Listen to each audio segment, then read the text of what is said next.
February 1943. Hitler gets the news. Stalingrad has fallen. His response? Nobody expected what came next. 300,000 men gone. But here's what's crazy. He blamed everyone except himself. The generals, the weather, even fate. His actual words, though? They revealed something darker than anyone imagined.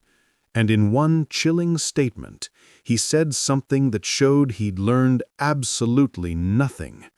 What came next would shock the entire Third Reich. The moment. February 2nd, 1943. The phone rings in Hitler's headquarters. The message is simple. Stalingrad has fallen. 300,000 German soldiers captured, dead, or dying in the snow.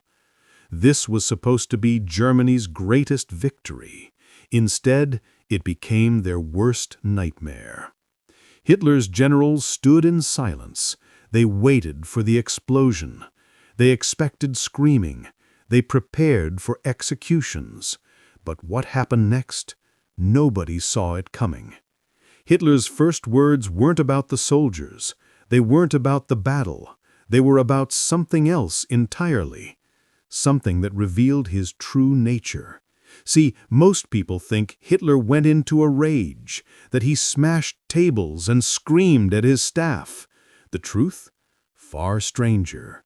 What he said in those first few hours would expose a mind completely detached from reality. But first, you need to understand what Stalingrad actually meant. Why Stalingrad mattered. Stalingrad wasn't just another city. It carried Stalin's name. For Hitler, taking it meant everything. It was personal. It was symbolic. It was supposed to break the Soviet spirit forever. He sent his best troops, his most loyal commanders. He promised them victory. The battle started in August 1942. By winter, his army was trapped, surrounded, freezing, starving. The Soviets had them cornered like rats. Hitler's generals begged him, let them retreat, let them escape while they still can. His answer? No. Not one step back. Fight to the last man. Die with honor. So they did. 90,000 German soldiers surrendered on February 2nd. Most would never see home again. This was Germany's first major defeat, the turning point of the entire war. And Hitler knew it. But here's what nobody expected. His response wasn't what you'd think. In fact, his first reaction was almost calm. Too calm. The strange silence. The generals gathered in the war room.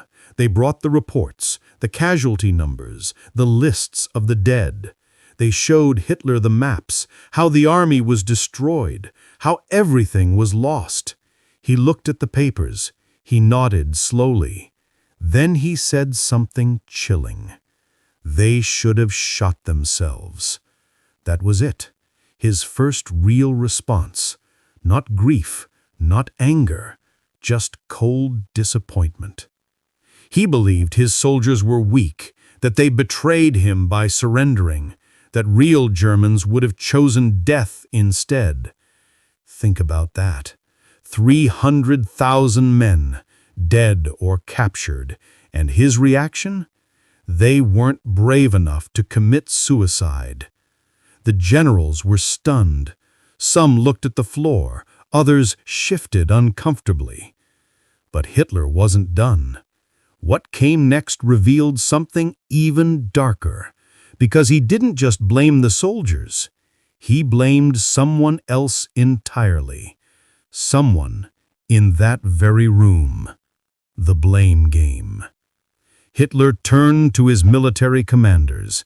His eyes were cold. His voice was steady. This is your fault. The generals, the officers, the people he trusted. According to Hitler, they failed him. They were too cautious, too weak, too scared to do what was necessary. He paced the room, his hands behind his back. If they had followed my orders exactly, we would have won. But here's the thing. His orders were impossible. He demanded soldiers fight without food, without ammunition, without hope. He refused to let them retreat even when it was obvious they'd die. And now, he acted like he had nothing to do with it. This wasn't just denial. It was something worse. Complete disconnection from reality. One general tried to speak, to explain what really happened. Hitler cut him off. "I don't want excuses. I want victory." The room fell silent. But then Hitler said something else, something that changed everything. The chilling statement. Hitler stopped pacing. He looked out the window. Snow falling outside. Then he spoke quietly. Paulus should have killed himself, like the old commanders did. General Friedrich Paulus, the man who led the 6th Army at Stalingrad. He had surrendered to save his remaining men. And Hitler? He saw this as betrayal. Hitler actually said this, that Paulus should have put a gun to his head, that he should have chosen death over capture. Why? Because Hitler valued symbols over human life. A dead general was a hero. A captured general was a coward. It didn't matter that Paulus saved thousands of lives. It didn't matter that continuing to fight was pointless. All that mattered was the image, the propaganda, the story Hitler could tell the German people. But here's what makes this even more disturbing. Hitler wasn't just angry about Stalingrad. He was already planning his next move. The twisted logic. In Hitler's mind, Stalingrad wasn't a loss. It was a test. A test that Germany failed.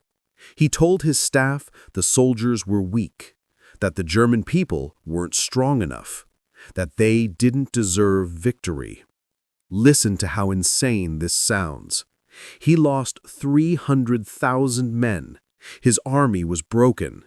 His enemies were advancing. And his conclusion? We need to be more ruthless. Not change strategy. Not listen to his generals. Not face reality. Just be harder, be crueler, fight more desperately. This was the moment Hitler's grip on reality completely snapped. He started making worse decisions, ignoring intelligence reports, dismissing anyone who disagreed with him. His own commanders began to fear him, not respect him, fear him. Some even started plotting against him. But that would come later. Right now, in February 1943, Hitler made one more statement, and this one revealed his darkest intention yet: the dark prophecy.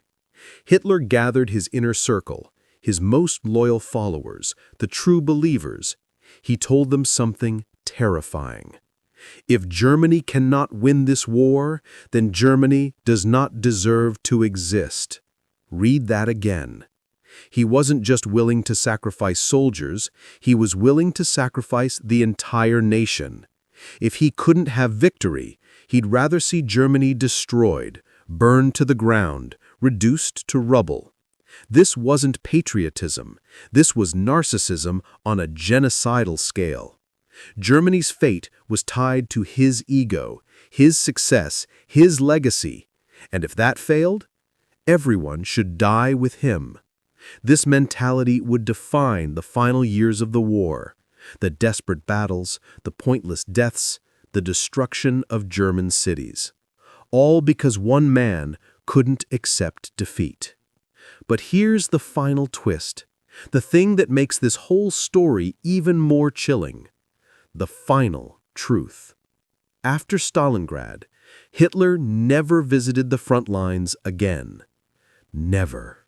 He stayed in his bunker, surrounded by maps and yes-men. He moved imaginary armies around, planned impossible victories, denied every defeat. The man who demanded soldiers fight to the death, he hid in concrete walls.